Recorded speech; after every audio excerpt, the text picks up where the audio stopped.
in die toetrede tot 'n nuwe jaar, tot 'n nuwe bedeling, tot al die nuwighede wat op ons pad lê.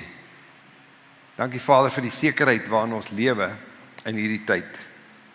En dit is ons hart dat U dit in ons harte openbaar. Dat ons sal verstaan. Verstaan wat dit alles beteken, wat dit vir my beteken. Vader, dat my lewe betekenis sal kry, 'n betekenis bokant hierdie wêreld, bokant hierdie daaglikse sleur, wat deel is van ons lewe, maar dat ons dieper sal kyk, en U sal raak sien, en met U kan wandel. Ons eer U daarvoor, in Jesus naam. Amen.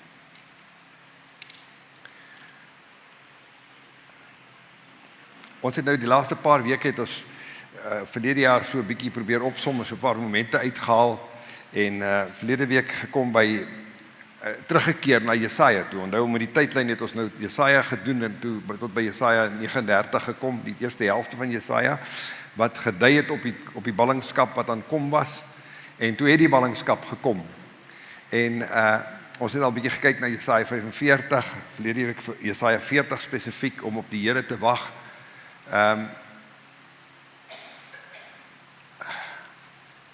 Iets wat vir my wat sommer net op my hart lê is dat ons 'n paar goed moet duidelik maak. Iets wat ons ontdek het toe ons met die tydlyn geloop het is ons kom almal uit die godsdienststelsel uit. En godsdienst het ons gepreprogrammeer sonder dat ons dit besef het. As kindertjies, as babietjies is ons al aangedra en is daaroor ons lewens goed gespreek. En ons is, sonder dat ons dit besef het, is ons gepreprogrammeer om sekere begrippe eenvoudig te aanvaar. Ons het aanvaar Kersfees as Jesus se verjaarsdag, sommer net 'n voorbeeld, wat ons weet wat nie is nie. Maar ons is so geprogrammeer. En daarom het ons dit nooit bevraagteken nie, ons het sommer net hierdie goede so aanvaar en aangegaan. En toe klompie jaar gelede begin ons iets ontdek. Ons begin ontdek wat werklik die inhoud van Jesus se sterwe en opstanding is. Die grootsheid daarvan. Die impak, die effek wat dit op ons lewens het, en ons begin dit verkondig.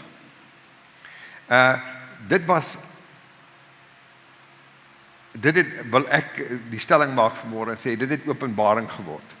In die oomblik as dit openbaring word, het ek gesê, dan verander dit die default van jou lewe. Openbaring het die vermoë om jou ontwerp te ontbloot. Soos wat die storm die vermoë het om die huis se fondament, wat of op die rots of op die sand is, te ontbloot. So kom die openbaring van God se woord en dit ontbloot my oorsprong. Hy sê, aanskou, Jesaja 51, aanskou die rots waaruit julle gekap is. Hy sê, gee grootheid aan God se God, sing Moses, hy sê, die rots, hy sê, volkome is sy werk, hy is die rots waaruit ons gekap is. Ons is sy soort, God het sê, maak ons mense soos ons is, na ons beeld en ons gelykenis. So nou verstaan ons, dat as die openbaring van God se woord kom, ek luister nie kennis nie. Daar's inligting en daar's kennis. En wat godsdienst gedoen het, godsdienst het grootliks vir my inligting en kennis gegee, maar sonder openbaring. En daarom is godsdienst sleepvoet. Daarom is die godsdienststelsels van die wêreld tot niet. Ons godsdienstbestel, teologies, het sy oorsprong gehad in Nederland. Die gereformeerdes, die hervormers, die Nederduits gereformeerdes kom uit Europa uit Duitsland, uit Luther uit en uit Calvijn uit en uit die Nederlandse of die Europese konsep. Maar wat is oor van godsdienst in Europa? Die kathedrale is museums, ander is pakstore. Dis besienswaardighede. Ek sien nou die dag 'n foto van een van die mooiste en oudste kathedrale in Amsterdam. En langsom is die registrasiekantoor vir die prostituie. Verstaan julle? Dis waar Europa is. Dis waar ons wortels lê. En wat gebeur het toe die storm kom, toe die storm van God se woord kom, het dit in ons lewens, in my lewe, het dit my fondament blootgelê. Het dit my gewys ek staan op sand. Maar dit het ook vir my gewys dat as ek sê ek staan op sand, ek het my beskouing van myself, my beskouing van God, my beskouing van die lewe, het ek op die sand van die leuen van minderwaardigheid, van Adam se gevalle toestand gebou. En dit het die teologie of die godsdienst vir my gegee. Maar wat die openbaring van waarheid ook gedoen het, dit het aan my dieper geopenbaar wie ek werklik is, dat ek gebou is op die rots, dat ek uit die rots gekap is. En daardie ontdekking was vir ons so belangrik, en daarom het ons verlede week, het ek hierdie stelling gemaak vir julle wat nie hier is nie, ek het gesê, die mens was nou God se beeld en gelykenis. En dit was God se werk. Net hy het dit gedoen. Toe die mens op homself geval in sonde, met die hulp van die misleier of die verleier, en dit was die mens se aksie. En toe het God weer ingetree, en God het sy seun gestuur. En die mens kom herstel in geregtigheid. Soos wat hy die mens gemaak het aan die begin, na God se beeld. Dit was suiwer goed.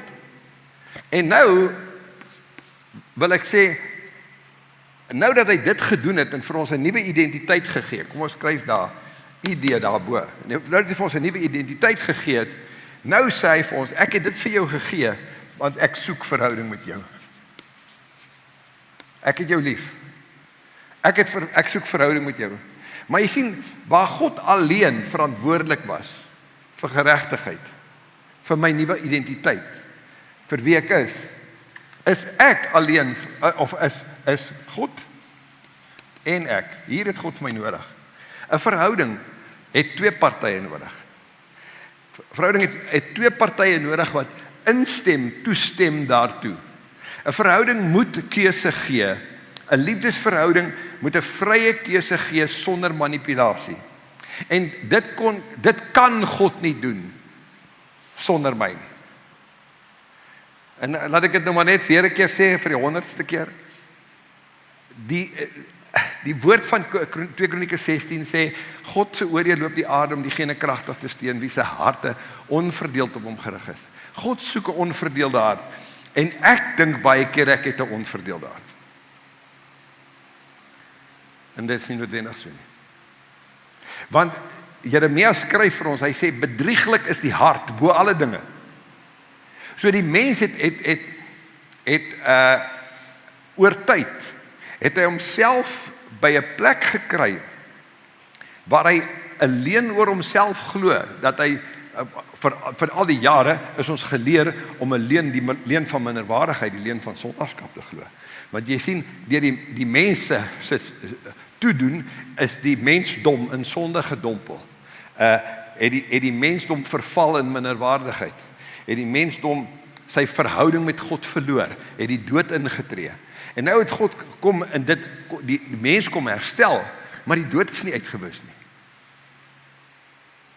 Jy sien, as Paulus 'n stelling maak en sê, die laaste vyand wat oorwin moet word, is die dood. Dan dink ek in 1 Korintiërs 15, hy praat van die fisiese dood, maar daar's 'n ander moment daarin. Hy sê die laaste vyand wat oorwin moet word is die dood. Jy sien, Jesus het die sonde oorwin. En hy het uit die dood uit opgestaan. En ons is by wyse van spreke saam met hom opgewek, ons is saam met hom ingesluit. Maar dood, die loon van die sonde is die dood. Dood beteken nie om biologies dood te wees nie. Dood beteken om buite verhouding te wees. En is die mensdom in verhouding met God? Die antwoord is nee. So die laaste vyand wat in my lewe oorwin moet word, is die dood. Die gebrek aan verhouding. En dit waarvoor dit vir ons gaan. Jy sien, ons kan so betrokke raak, en ek sien dit al hoe meer, dat ouens die identiteit van die nuwe skepping, die identiteit van die mens wat ingesluit is in die sterwe en die opstanding van Jesus Christus. Hierdie nuwe mens, in wie die volheid van die Godheid nou liggaamlik wil woon, dat hierdie herstelde mens, ou ding is verby, alles het nuut geword. Hierdie herstelde mens word so, ek wil sê, blink gepoets. En ons is so opgewonde oor hierdie mens. Maar ek het verlede week en die week daarvoor gesê, geregtigheid is nie die doel nie.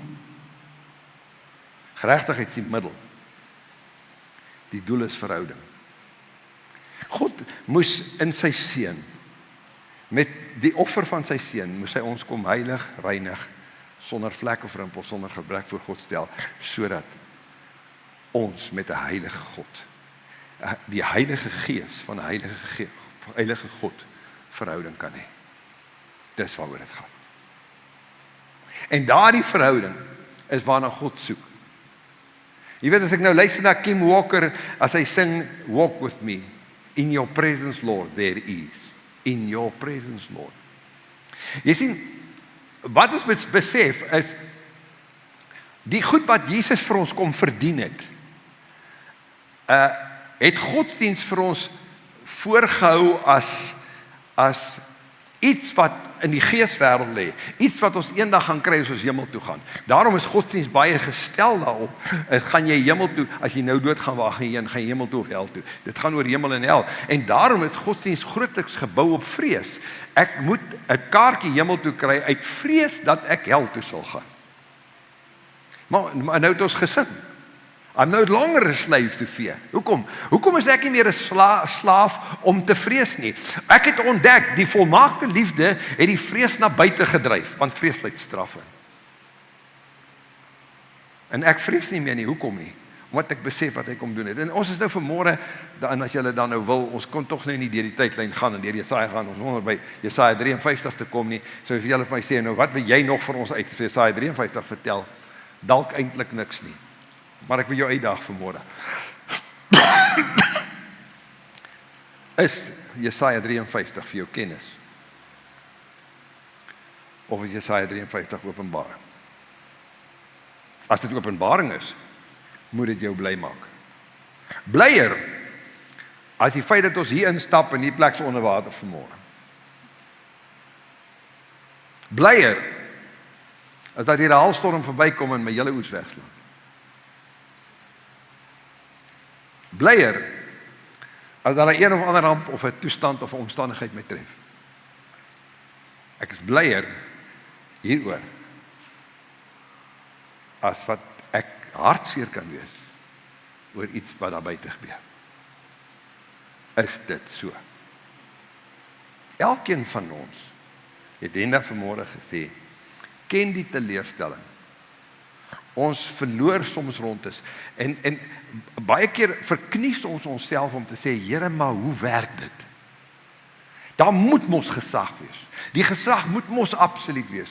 Ek moet mos vir die haal kan sê, bly weg.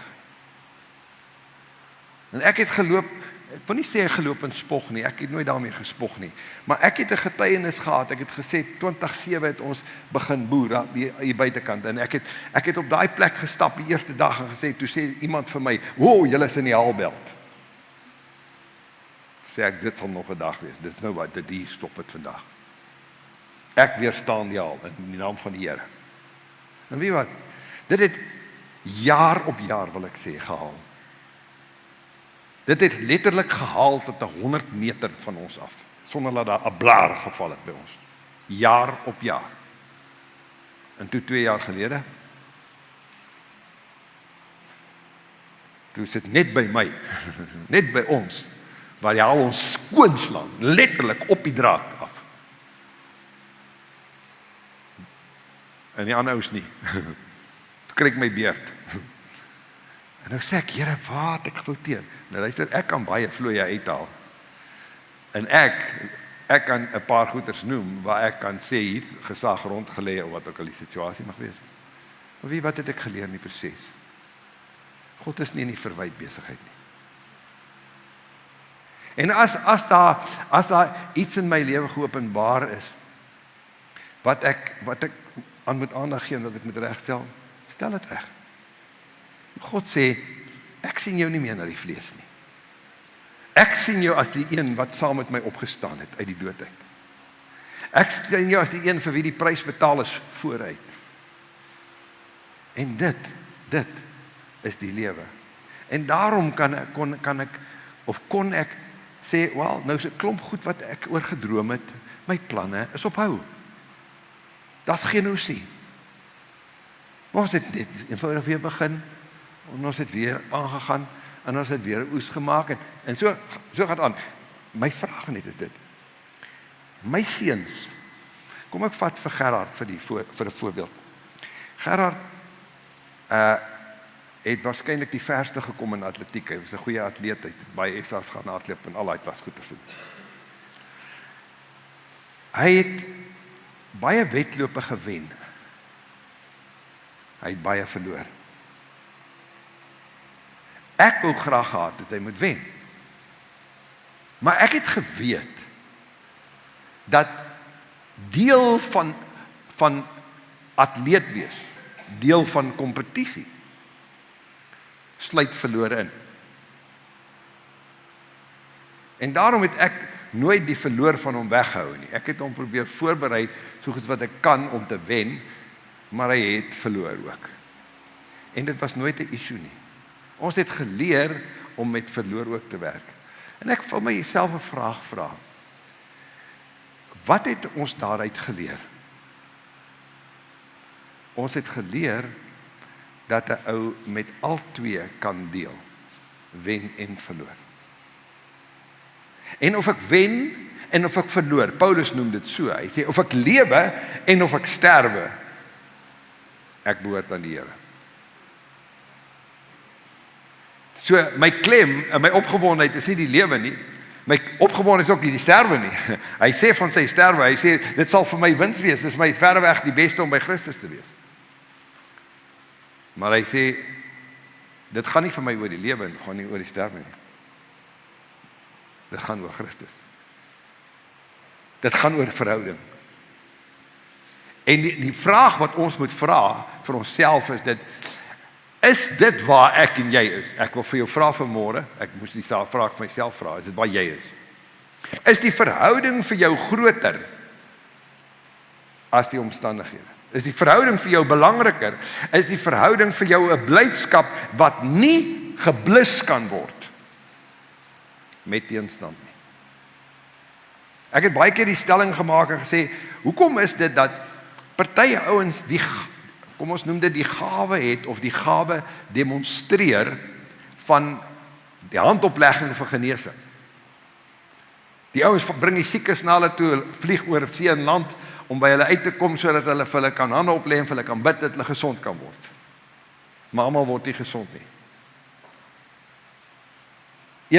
Daar's 10 mense wat reageer of 1000 mense wat reageer, who cares? Hoeveel dit is, die getalle is nie belangrik nie. Maar een is blind en kan sien, die ander een is blind en kan nie sien nie. Hoekom is dit so?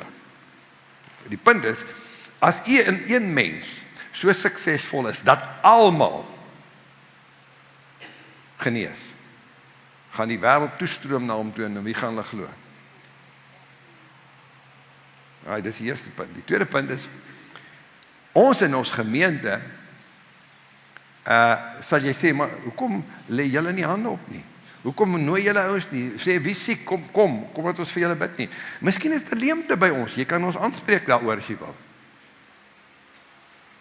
Maar wat is vir my die belangrike van die gemeente, is dat ons kom tot 'n volwasse man. Jesus sê, julle sal groter dinge doen as dit. Jesus het nie gesê, een ou gaan meer mense uit die dood uit opwek nie. Dis nie wat hy bedoel het, toe hy gesê het, julle gaan groter dinge doen as dit nie, as ek nie. Hy het gesê, elkeen van julle gaan die volheid van die godheid gaamlik in julle hê. En God se gees begeer met jaloersheid, hy staan by die deur en hy klop, hy sê, ek wil met jou maaltyd hou.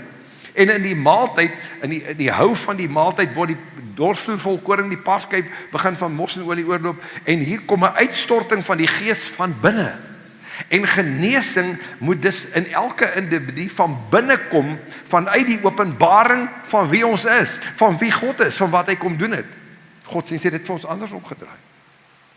Jy sien, ek het 30 jaar gelede, een sondagoggend, een saterdagoggend, toe het ons net begin met Woord en Aksie daai tyd, en ons de mannekampe by Mabula, daar noord van Warmbad, en ek stap daar in die bosse, ek moet daai oggend die lesing aanbied, die wet van die vryspraak. En ek stap aan daai pragtige Noord-Transvaalse bosveld die oggend vroeg. En ek sê, Here, hoe verduidelik dit? Hoe sê ek dit vir die ouens? In die volgende oomblik kom hierdie beeld op. En ek vat 'n stuk papier en ek teken daai kruis, net soos hy daar staan.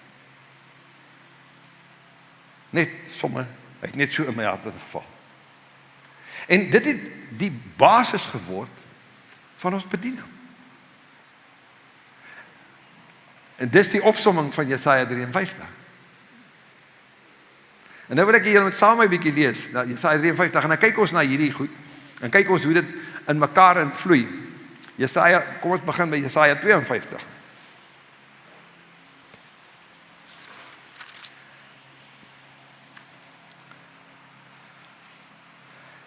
Ek wil by vers 7 begin. Hy sê, hoe lieflik is op die berge die voete van hom wat die goeie boodskap bring, wat vrede laat hoor, wat goeie tyding bring, wat verlossing uitroep, wat vir Sion sê, jou God is koning.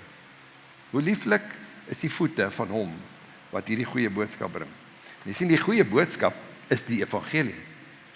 Nou, dit is interessant, in Jesaja 45 het ons gelees, hoe dat die Here vir Kores sê, jy is my knegt, ek het jou regterhand gevat, ek het jou gesalf. En ons sien wat met Kores gebeur, laasweek het ek gesê, Jesaja het al Kores by die naam genoem 2000 jaar voordat Kores gebore is, en dit was nie 2000 nie, was 200, skies hoor. Ek het nonsens gepraat, ek het my tong het geglip daar. Maar, so God het profeties vir Jesaja al gewys van Kores.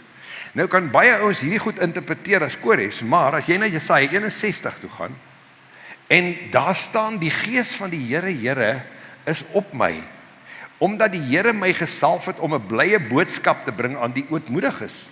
Hy het my gestuur om te verbind die gebrokenes van hart, om vir die gevangenes vrylating uit te roep, vir die geboeides opening van die gevangenes, om uit te roep 'n jaar van die welbehae van die Here en 'n dag van wraak van onze God, om al die trerendes te troos, om aan die trerendes in Sion te beskik, dat aan hulle gegee word 'n sieraad vir as vreugdeolie vir treurigheid. 'n gewaad van lof vir 'n verslae gees, sodat hulle genoem kan word terebinte, dis oak trees, dis eikebome, dis ou groot bome, terebinte van geregtigheid, 'n planting van die Here tot sy verheerliking. Ons weet hy praat nie van Kores nie. Nou dis interessant, as jy nou tussen hierdie goed beweeg, dan sien jy hoe dat God se Gees vir ons hierdie legkaart gegee het in stukkies en brokkies. Hier is Jesaja 61, daar is Jesaja 53, intussen kom Jesaja 45, so kom die goed tussen in hy kon dit baie makliker geskryf het. Hy kon dit mos vir ons so mooi in volgorde gerangskik het, dan was dit mos maklik geweest. Hoekom doen hy dit so? Jy sien, Jesus kom sê vir sy disippels, sy disippels vra om hierdie ding, hy sê, hoekom praat jy in gelykenisse? Wat is hierdie? Wat is hierdie skryfstyl? Gelykenisse. Dis nie straightforward nie.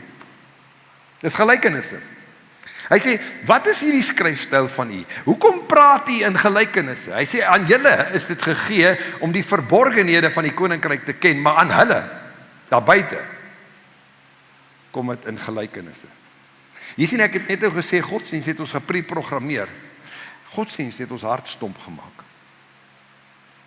Hy sê, julle sal kyk en kyk en nie sien nie, hoor en hoor glad nie verstaan nie, want die hart van hierdie volk het stomp geword. Ons was, ek praat van my, jy kan vir jou op jouself toepas as dit toepassing het, maar ek het jarelang, het ek hierdie Bybel gelees, met oorgawe, met 'n hinkering, gelees sonder om te verstaan, gekyk en nie gesien nie. Wie hoekom? My hart was stom. Wie het my hart stom gemaak? Godsdienst. 'n Preprogrammering het my hart stom gemaak.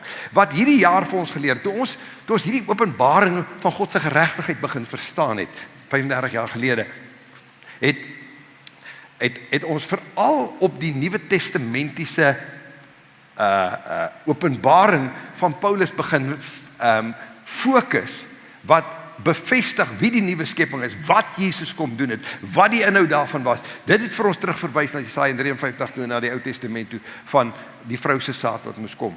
Al hierdie goeters het so gebeur.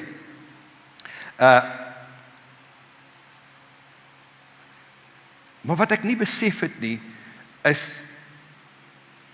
uit hierdie verwysing van die Nuwe Testament, het ek baie grepe in die Ou Testament behandel oor 35 jaar.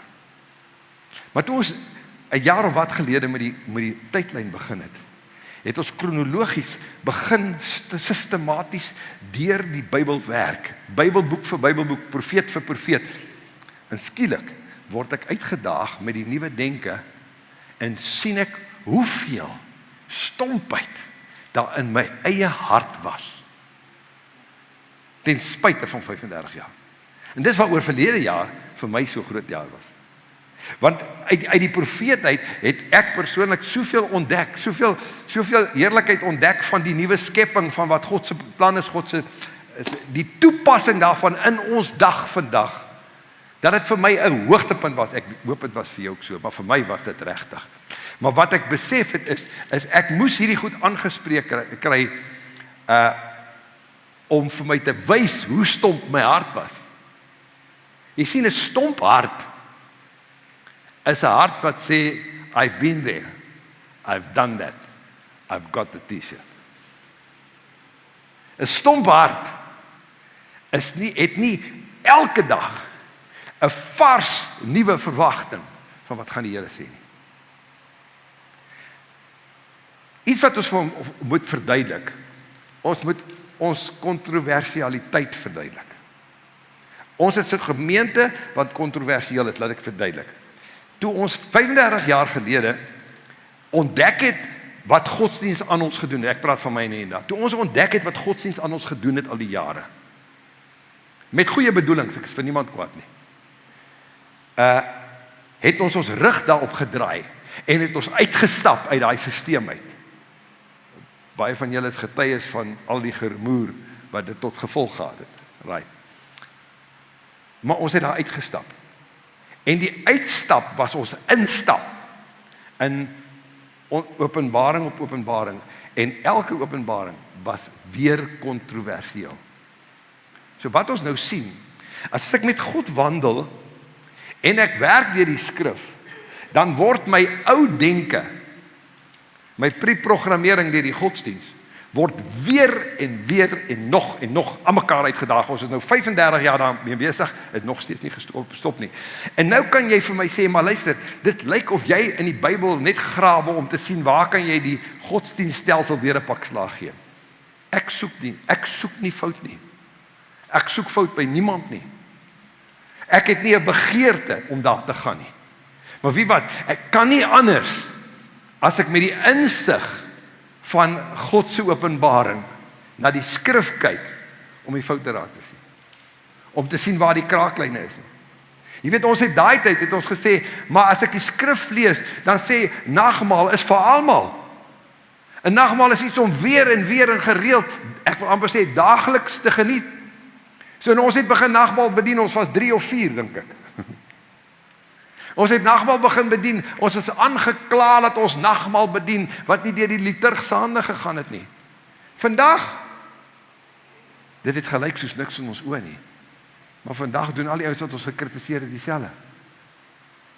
Ons het die besprinkeling raak gesien vir die onwaarheid daarvan, omdat dit kom uit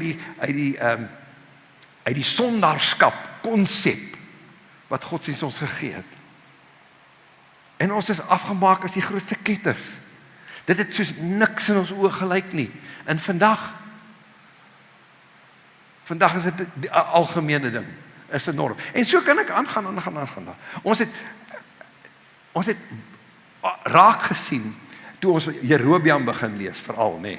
Toe ons by Jerobeam kom, daai goddelose koning, toe Israel en Juda van mekaar geskei het, en hoe hy sy eie valse datums geskep het, sy eie valse feeste gevestig het, sy eie valse profete aangestel het om sy teologie te bevestig tussen sy mense. En toe skielik begin ons terugkyk, sonder dat ons het gesoek het, kom ons agter, maar ons Kersfees en ons Paasfees en ons, al die meeste van die feeste wat ons so hou, geesfeeste, Christelike feeste, is niks anders as Jerobeam nie. As die valse godsdienst, wat 'n gedaante van godsaligheid het, maar die krag daarvan verloon het. En ons het dit begin uitspreek, en dit is uiters kontroversieel. En hier later in die jaar kom ons en ons sê, maar wedergeboorte bestaan nie. Dit is 'n geboorte van Jesus praat nie van Nikodemus, hy praat van homself. Hy is die een wat van bo gebore is. En die woord wedergeboorte is nie in die Bybel nie. Die woord is om van bo gebore te word. Jesus is die een wat van bo gebore. En hier krap ons die hele kraaines oop, want ongeveer 95, 96, 99% van die Christendom is gebou op jy moet Jesus aanneem, en jy moet dit doen en jy moet dit doen en al die blokkies tik. En ons sê, dis iets wat met ons gebeur. Hoor jy kontroversieel is ons? Vir dekades, vir 2000 jaar na Jesus Christus, spook mense met die konsep van geloof. En meer geloof as ek so baie geloof het, soos hy, as ek maar net beter kan glo, ek moet net aanhou glo, ensovoorts. En nou kom ons agter, geloof, dis nie waaroor dit gaan, die gaan oor oortuiging. En as ek oortuig, is ek oortuig. En oortuiging is kwaliteit, nie kwantiteit nie. En as ek oortuig is ek oortuig. Of ek is nie. En dis wat jy vir jouself moet vra. Jy sien, geloof, die konsep van geloof, het my kans gegee, ek is nou maar hier in geloof, en jy is daar in geloof, en hy is daar in geloof. Nee, oortuiging plaas ons almal op dieselfde vlak. En oortuiging daag my sogenaamde geloof uit. Want wat was my geloof? My geloof was niks anders as 'n werk nie. As iets wat ek gefabriseer het nie. As iets wat ek geproduseer het nie. En daarom kom ons terug na die onverdeelde hart. Jy sien, 'n verdeelde hart kan gelowig wees. Is gelowig. Maar hy is verdeeld. En hy kan nie ontvang wat God wil gee nie. Daarom het ons gesê van Gideon. Gideon het die ramshoring geblaas, 32.000 mense het opgedaag. Daar was 20.000 bang, 22.000 bang. Toe bly hy net 10 oor. Maar het ten minste opgedaag. Dis nice, nee. En dan sê die Here, nee, is nog te veel. Gaan laat ons water drink. En dan sien God 300 uit 32.000 uit 3 miljoen. Want dit was omtrent die getal van die Jode. Uit 3 miljoen uit daag 30.000 op. Dis 1 in 300. Die wat bang is gaan weg, en bly daar 1 in 100 oor. En dan vat God daai 1 in 100 en hy sê, ek sien nie aan wat voor oë is nie, ek sien die hart aan. En hy haal 1 uit 10.000 uit, wat 'n onverdeelde hart het. Ek wil vir jou vra, sal hy jou uithaal? Sal hy my uithaal? As ons Gideon se bende is vandag, en God moet ons deurkyk, vir onverdeelde harte. Luister, die 300 met die onverdeelde hart het die oorwinning gebring. Wie het gebaat? Almal. Nie net die 10.000 wat oorgebly het nie, nie net die 32.000 wat opgedaag het nie, die hele volk het gebaat daarbey. Maar wie is die ouens wat die oorwinning gesmaak het? Onverdeelde harte. Dit is waar ek en jy moet vir onsself uitmaak. Ons het, sonder dat ons gesoek het daarna, het ons vasgeloop in gebed. Ons het agtergekom dat Godsdienst het my geleer om te bid, om 'n biddag vir reën te hou, om vir die Here te gaan vra vir reën. En wat Godsdienst nie vir my gesê het nie, is as ek die Here vra vir reën wanneer dit droog is, dan insinieer ek eintlik, God het reën en hy gee dit nie vir my nie. En nou moet ek hom ooreed om vir my reën te gee. Godsdienst het dit verduidelik gesê, maar God straf ons. Of God maak ons beter. Hoor jy? God het klaar dit in sy seun gedoen. Daarom het Jesaja 53 gekom. Ek is nog probeer by Jesaja 53 uitkom. Hoor dit sê in Jesaja 52 vers 14. Sê hierdie ding, hy sê 13. Kyk, my knegt sal voorspoedig wees. Hy sal hoog en verhewe, ja, baie hoog wees. Maar hoor net, hy sê, soos baie hulle oor u verstom het, so misvormd was sy voorkoms. Geen mens meer nie. En sy gestalte was nie soos die van 'n mensekind nie. So sal hy baie nasies laat opspring, konings sal hulle mond oor hom toe hou. Want wat hulle nie vertel is nie, sien hulle, en wat hulle nie gehoor het nie, word hulle gewaar. Wie het geglo wat aan ons verkondig is? Onthou, hoe lieflik is die voete wat die goeie nuus bring. Hierdie is die goeie nuus. Hy sê, en aan wie is die arm van die Here geopenbaar? Hy tog het soos 'n loot voor sy aangesig opgespruit en soos 'n wortel uit die stomp van Isaia die steggie voortgekom, reg? Hy sê, want my volk is vir niks weggeneem. Waar is ek nou? Ek verkeerde bladsy. Hy sê, hy het geen gestalte of heerlikheid gehad dat ons hom sou sien nie. It's the low places where the water flows. Nee, dat ons sien nie. Geen voorkoms dat ons hom sou vergeer nie. Hy was verag. Deur die mense verlate, man van smarte, bekend met krankheid, ja, soos een vir wie 'n mens die gelaat verberg. Hy was verag, en ons het hom nie geag nie. Nogtans het hy ons krankhede op hom geneem, en ons smarte die het hy gedra. Maar ons het hom gehou vir een wat geplaag deur God geslaan en verdruk was. Maar hy het terwille van ons oortredinge deurboor, terwille van ons ongeregtighede het hy verbrysel. Die straf wat vir ons die vrede aanbring, was op hom. En deur sy wonde het daar vir ons genesing gekom. Ons was almal gedwaal soos skape. Elkeen sy eie pad geloop, maar die Here het die ongeregtigheid van ons almal op hom laat neerkom. Ek gaan oorslaan, ek gaan vers 10 lees. Hy sê, maar dit het die Here behaag om hom te verbrysel. Hy het hom krank gemaak. As sy siel 'n skuldoffer aangebied het, sou hy nakode sien. Hy het die dae verleng, en die welbehae van die hand van die Here sal deur sy hand voorspoedig wees. Jesaja 59, as ons net bladsy oorslaan, beskryf die Here dit so. Sien jy in stukkies en brokkies? Hy sê dit so. Hy sê, vers 14 van Jesaja 59, hy sê, so word dan die reg teruggedring, en die geregtigheid bly staan van ver. Dis God wat kyk na die wêreld, na die mens, na hierdie gevalle mens. God wat kyk na hierdie gevalle mens. Nou sê hy vir hom, hy sê, geregtigheid bly staan van ver, want die waarheid struikel op die mark, en die wat reg is, kan nie binnekom nie. Ja, die waarheid word vermis, en wie afwyk van die kwaad, word geplunder. Toe het die Here dit gesien, dit was verkeerd in sy oë, dat daar geen reg was nie. En hy het gesien dat daar niemand was wat hom verbaas, en niemand wat tussenby tree nie. Daarom het sy arm hom gehelp, en sy geregtigheid het hom ondersteun, en hy het geregtigheid aangetrek soos 'n pantser. Ek wil hê jy moet die panserkars, soos 'n pantser. En die helm van heil was op sy hoof, en klere van wraak het hy aangetrek as kleding, en hom gewikkel in ywer soos 'n mantel. Sien jy die beeld? Sien jy hierdie panserkolom wat teen sy seun kom? God sê, ek staan en ek sien daar's geen reg nie, en dit is verkeerd in my oë.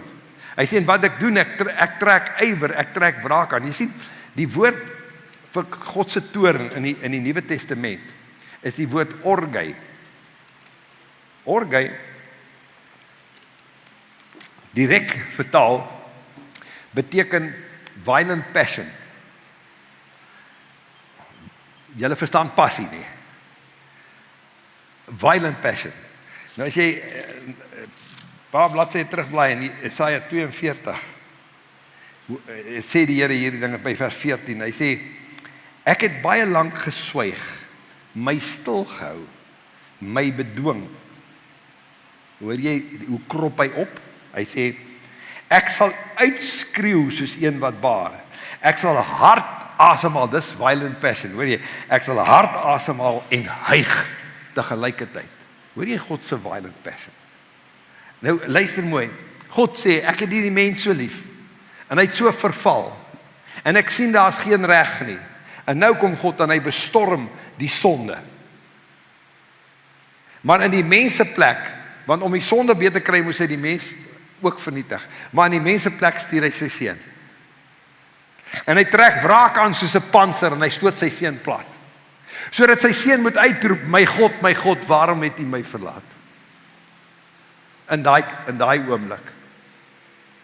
Dis wat hy doen. Hy sê, hy het hom in ywer gewikkel soos 'n mantel.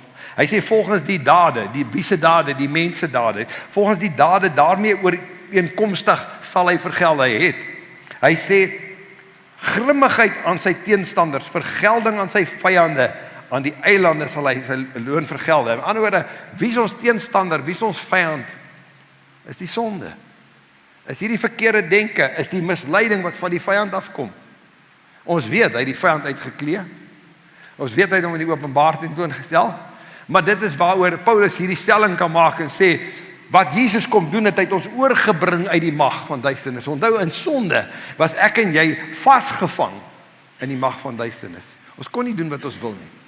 Ons was slawe. Daarom sê hy, die Here, die gees van die Here is op my, want hy het my gestuur om 'n vrylating uit te roep vir die gevangenes, vir die geboeides, opening van die gevangenes.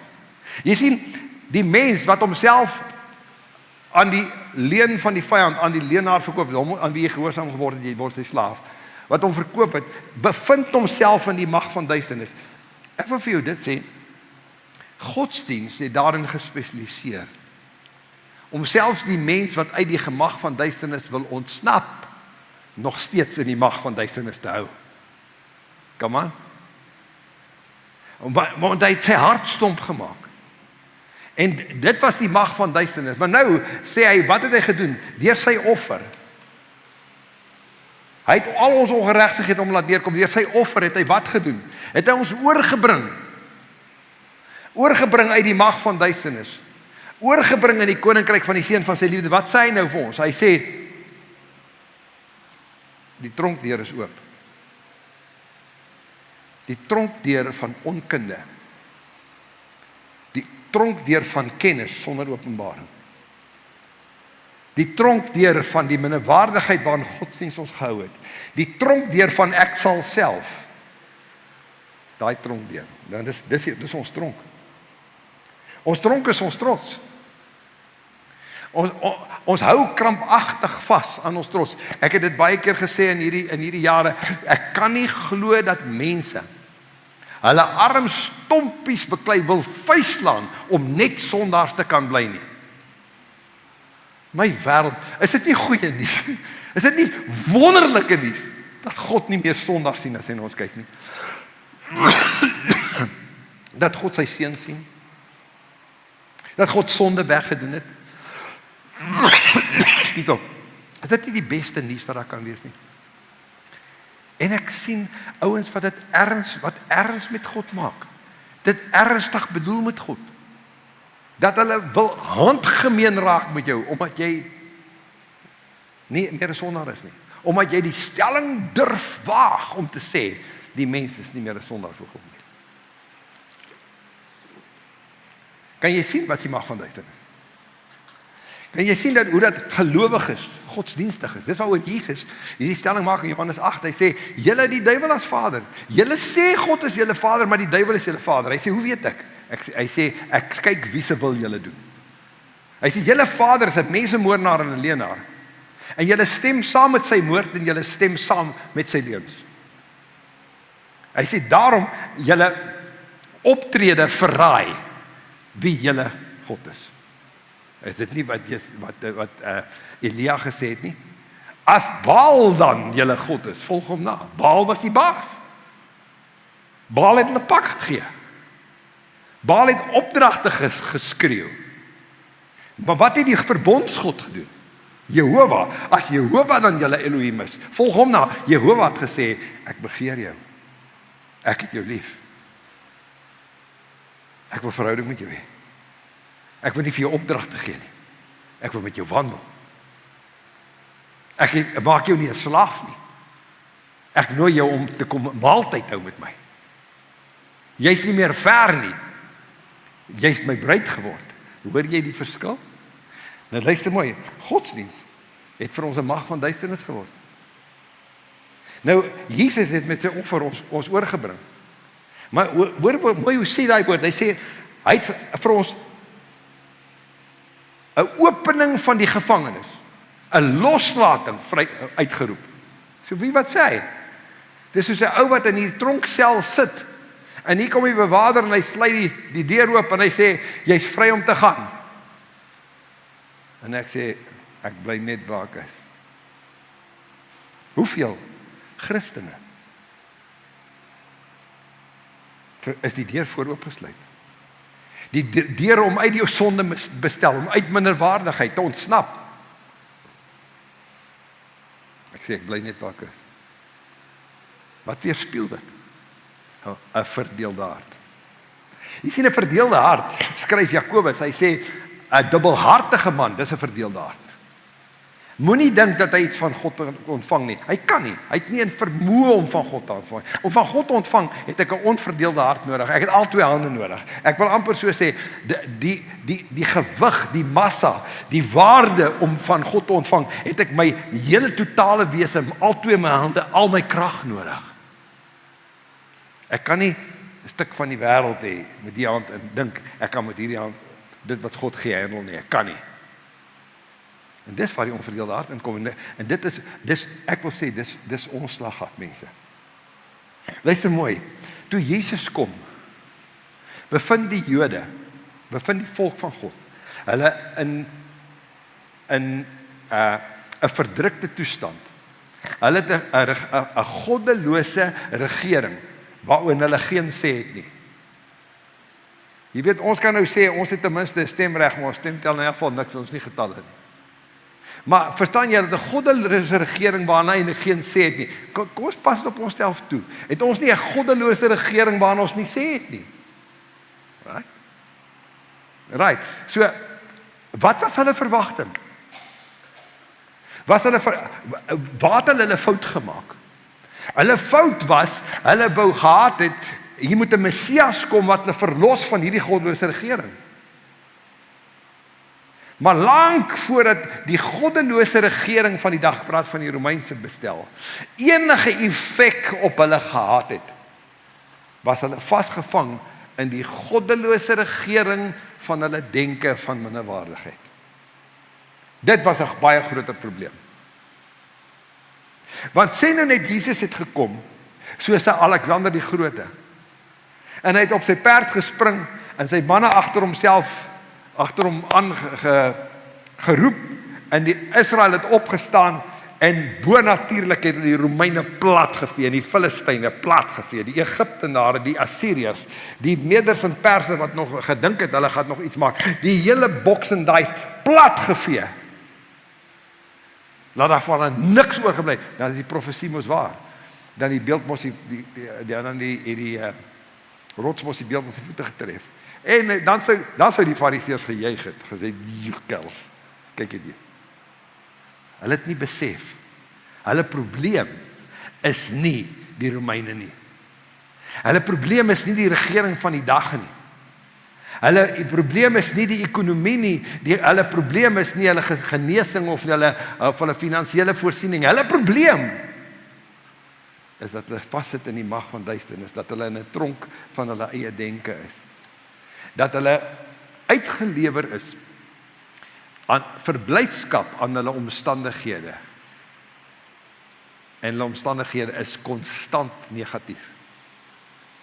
So hulle is konstant uitgelewer aan 'n substandaard lewensbestaan. Toe kom Jesus op die toneel. En hy verlos hulle van hulle vyand wat hulle nie identifiseer het nie. Hulle die Romeine identifiseer as 'n vyand en die Romeine was nie hulle vyand nie.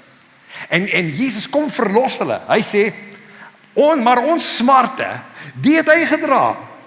Jy sien, wanneer die mag van duisternis oor my is, ek en jy definieer smarte as dat ons 'n goddelose regering het wat goddelose wette maak. Ons definieer smarte dat ons 'n korrupte regering het wat die geld steel en nou is die landse ekonomie in sy kanonne. En al die goed. Ons beskou dit as smarte. Dis nie smarte nie. Wie wat is smarte? Smart is dat ek nie kan sien nie. Dat ek nie die goeie kan sien wat verbykom. Dat ek die glas sien is half leeg in plaas dat ek die glas sien is half vol. Dis smarte. Dis wat hy kom dra het. Wat soek ons? Jy sien, die oorlewing in hierdie wêreld het godsdienst vir ons gesê, alles is eendag in die hemel, eendag in die hemel. Man, in die hemel gaan ons nie huwelik uitgee nie. So as my huwelik nie vir nou uitgesort raak nie, verstaan jy, dan gaan ek dit nooit hê nie. Dis my laaste kans. Genesing is vir nou, in die hemel gaan daar nie siektes wees nie. So, genesing moet ek nou kry. Ek gaan dit nie eendag kry nie. So ons hierdie goed begin snap. Maar luister mense, hierdie goed is nie waaroor dit gaan nie. Waar gaan dit oor 'n verhouding? Dan, ek wil amper sê, dan maak my siekte nie saak nie. As my verhouding so geword het, dat my siekte nie meer 'n effek op my het nie, dan is ek reg vir genesing. As my verhouding so is, dat my ekonomie en my bankbalans nie meer die ding is nie. Daar is 'n ekonomie en daar is 'n bankbalans. En ek het 'n besigheid wat ek moet bedryf. Ja, dis gegewens. Ek ignoreer dit nie. Maar wie wat? Ek wil vir jou vra, is jou verhouding, is dit groter as dit? Hoekom val ons mense in depressie? Ons val in depressie, want die omstandighede daar buite, die Romeine, die regering, die droogte, die ekonomie, dit bestuur my lewe. So dan, wie wat sê dit vir my? Dan sê dit, die goeie nuus het my nog nie getref nie. Goeie nuus is vir my kennis, nie openbaring. En ek sê dit nie beskuldigend nie. Ek sê dit uitnodigend vanmôre en sê, maar jy sal moet by 'n punt kom waar jy stop en sê, is dit vir my, is hierdie nuus vir my so goed? Het die feit dat ek gesê, dat ek sy stem gehoor het, gesê, kom uit. Ek het die bande afgegooi. Kom na my toe, almal wat vermoeid en belas is. By my is rus. Dit moet 'n blydskap gee. Jesaja 61 gaan hy aan, hy sê, ek is baie bly in die Here. My siel juig in my God, want hy het my beklee met klere van heil, my in die mantel van geregtigheid gewikkel. Hoor jy? Is ek baie bly? Het ek kennis geneem dat ek regverdig is? Great, ek het hom ook. Jy sê, myne. Ek het dit ontvang. Man, ek is die geregtigheid van God. Luister, geregtigheid is nie 'n ligte vrugte nie. Geregtigheid het Jesus sy lewe gekos. Terwille van geregtigheid is hy deurboor. Vir ons ongeregtighede is hy deurboor. Terwille van ons oortredinge is hy verbrysel. Al ons ongeregtighede op hom neergekom. Dis die prys van geregtigheid. Wat wil jy sê? Het jy dit maar nonchalant aanvaar? O, dis so. Dis great. Nice. Of het dit iets in jou losgemaak? Wat sê ek wil huppel soos 'n kalf uit 'n stal uit. Kom aan mense. Kerkspeel is nou verby. Dit moet 'n effek op my lewe. En as jy vanmôre sê, maar ek is nie daar nie. Dit het nie effek in my lewe nie.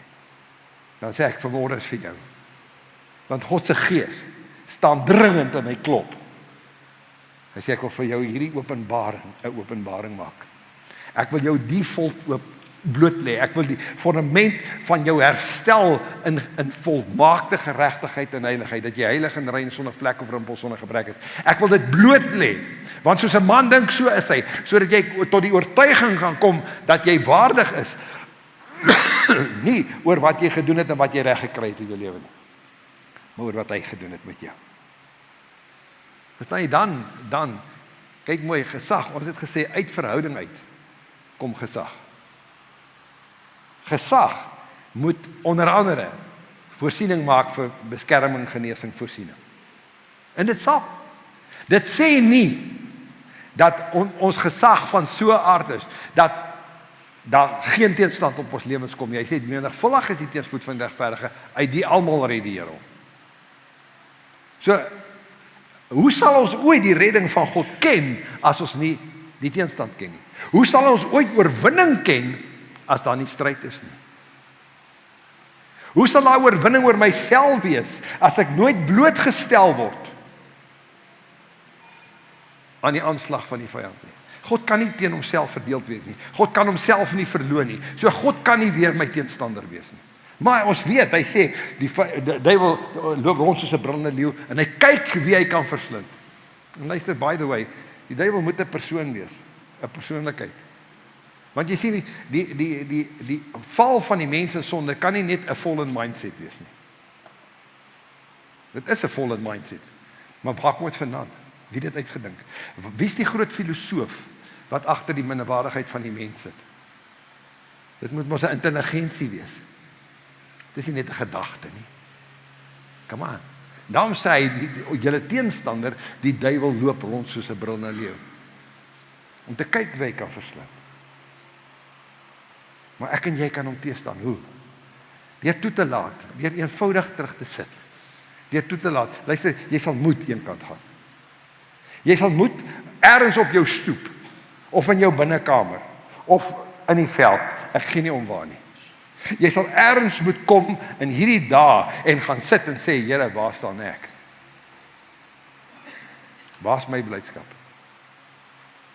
Is my blydskap die goeders? Is die blydskap hierdie aangename omstandighede waarin meeste van ons lewe? Of is my blydskap die feit dat U my smarte gedra het? Vreugde olie vir treurigheid, gebaat van lof vir 'n verslae gees. Ek wil vir jou sê, watter kans het ek om depressief te raak?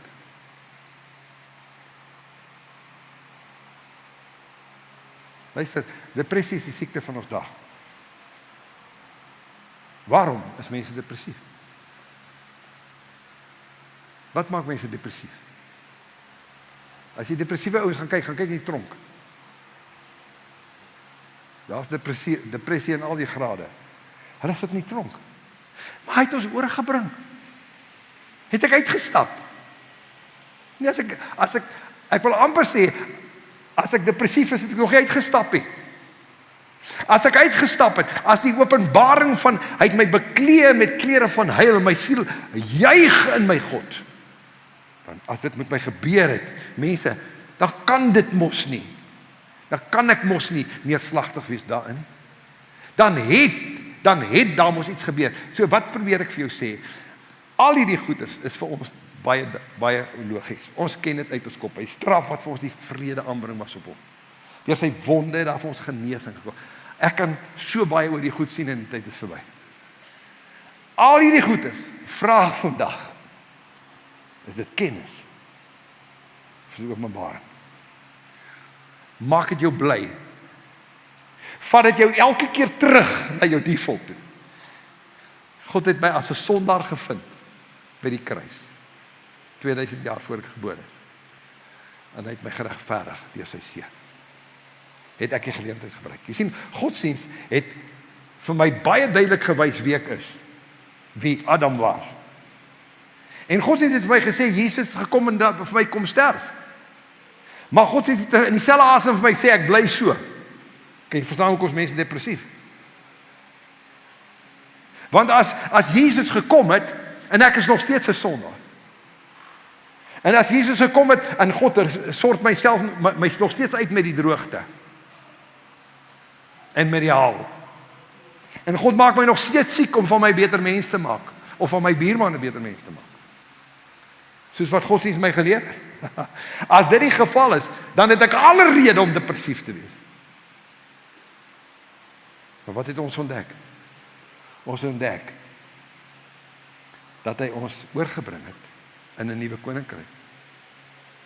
En die koninkryk van die seun van sy liefde is binne in my. Nie buite nie, binne. So dit maak nie saak wat buite gebeur nie. Dit maak nie saak wat my omstandighede is nie. Die koninkryk, die blydskap is binne in my, is dit? Het jy in die koninkryk een geword? Het koninkryk in jou opgestaan? Het koninkryk sy plek in jou geneem? Of word jy nog steeds rondgestamp deur omstandighede?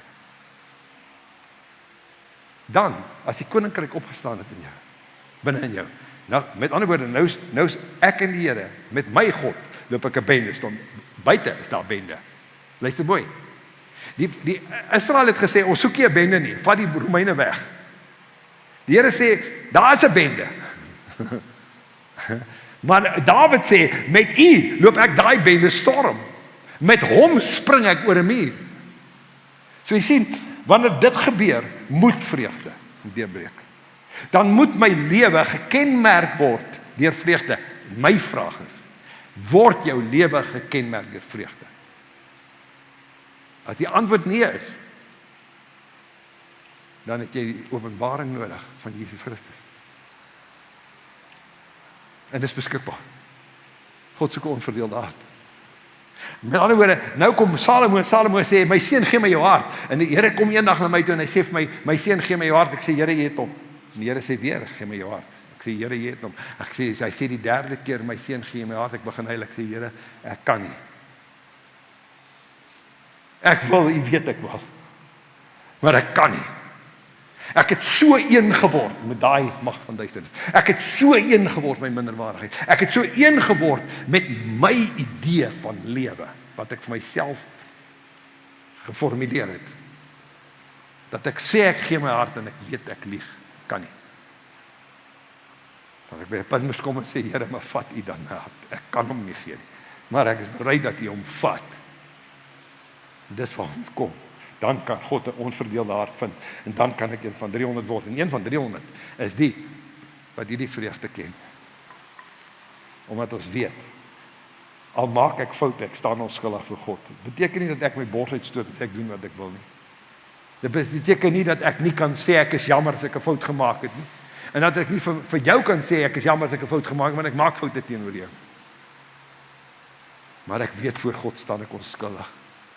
Daarom kan ek met vrymoedigheid sê ek is jammer om die hindernis van die fout uit die weg te ry. Dit bring my by vrede. Dit bring my by rus. Dit beteken dat al is die omstandighede onstuimig om my, al is my planne op hou gesit vir die volgende jaar, het ek vrede in my hart. Sê, Here, U vrede gaan alle verstand te bowe. Te midde van my skade, te midde van die teenstand, te midde van die siekte, te midde van die tragedie. Here, is hier 'n vrede binne in my. Jy weet, as daai vreugde en daai vrede in my werk, ek wil sê, dis die twee belangrikste antibiotikas teen siekte. Dis van 'n siekte begin sy rol uitspeel uit my, dat daar nie meer plek is vir siekte. Dis wat genesing in my lewe bring. Dis wat God se seën in my lewe deurbreek. Luister mooi. Moenie God se seën nou weer lees in beskerming, genesing, voorsiening. Dis ja, beskerming, genesing, voorsiening is in ons omstandighede. En dis God se seën en God het dit so bedoel. Daar is nie 'n dispuut oor nie. Maar daai seën is onderworpe aan 'n ander seën. Die seën van God se vrede in my. Die seën van sy genesing, van sy vreugde. Die seën van die las is af. Ek staan onskuldig voor God. Dis die seën. Daai seën kan niemand van my wegvat. Die ander seën kan die wat stilslag en verwoes op inbreek. Die wat stilslag en verwoes kan allerhande goede doen. En ons ek wil nie op daai topik gaan vanmôre nie, maar eintlik het ons 'n sinnestryd, mense. Ons het 'n stryd tussen die geeswêreld en die vleeswêreld. Daar's 'n besliste geeswêreld, ons kan dit nie ontken nie. Daar's 'n besliste vleeswêreld daar, dit is so logies nog iets. En onthou julle vir Daniël, toe Daniël begin bid het sy gebed, het die geeswêreld aan die gang gesit. Het 'n oorlog in die geeswêreld ontketen. Hy het nie eers daarvan geweet nie, maar hy het dit gedoen. Jy sien in baie dikwels ons na hierdie goedes kyk en ons sê, maar hier kom stap ons vanmôre in en dis 'n plek waar ons die Here aanbid en ons is almal opgewonde oor die plek, en skielik is die plek vol onder water. Moes die pyp nou daai tyd uitgebreek het, kon dit nie maar maandagooggend 5:00 gebeur het nie, was daar net 'n bietjie en dan was daar aanhou om die dings droog te maak en dan was dit maklik en nou dit waarskynlik Vrydagmiddag of so gebeur en nou die hele plek was onder water. Verstaan jy? Ons kan hierdie vrae vra, ons kan sê, maar moes ons nie in die gees dit gesien het? Miskien, weet nie. Nou luister mense, maak dit saak. Môre is die plek droog. Maak dit saak, gaan ek my daaroor verknies? Ek wil 'n laaste ding sê, dan moet ek ophou. Kan julle sien dat Godsdienst het hierdie hele prentjie gegee, maar hierdie oorbeklemtoon en daai onderbeklemtoon. Nou sien ek, baie dikwels doen ons nou dit. Ons sien weer die hele prentjie en ons oorbeklemtoon wie ons is. Ons onderbeklemtoon wie ons was. OK, ek het nie 'n groot probleem daarmee. Maar hierdie is nie die doel nie. Geregtigheid is nie die doel nie. Verhouding is. So as ek nie dit omhelp en in verhouding met God is. As ek nie die gesprek, die intimiteit, die aanraking, die vertroeteling, die ekstase van die liefdesspel met God se gees ervaar nie. Verstaan jy, dat ek nog net by die identiteit gekom. Dis al 'n stap vorentoe. Maar luister mense, besef jy, dis uit daai intimiteit uit. Die wat op die Here wag, het ons gesê, wat een met hom word, hulle kry nuwe krag. Hulle vaar op met vleuels soos die arend. Hulle hardloop en word nie moeg nie. Hulle wandel en word nie mat nie. Hoor jy? Hulle wiele raak nie pap nie. Hulle verval nie in depressie nie. Hoor mooi, hoekom nie? Die wat een in die Here is. Hoe kan jy een met God wees? Hoe kan jy in die liefdespel met God staan, die ekstase, die heerlikheid, die ontlading daarvan geniet en nog steeds neerslagtig wees? Ek weet nie. Ek weet nie hoe dit moontlik is. Maar verstaan jy waarom kom hierdie toestande in ons midde voor? En elkeen van ons, neerslagtigheid is deel van 'n mens se lewe. Daar's plekke wat ek hou vat en wat ek vir daai momenteel ek wil sê vir die moment uit is op my voete. Wat ek net sê, ja, ek het nou 'n nok gevat. Dis swaar, dis nie lekker nie. Nou, dis gegee, dis mense. Dis oukei. Maar vir wat? Soos wat die pendulum swaai van 'n pendulum van 'n horlosie, sê maar swaai.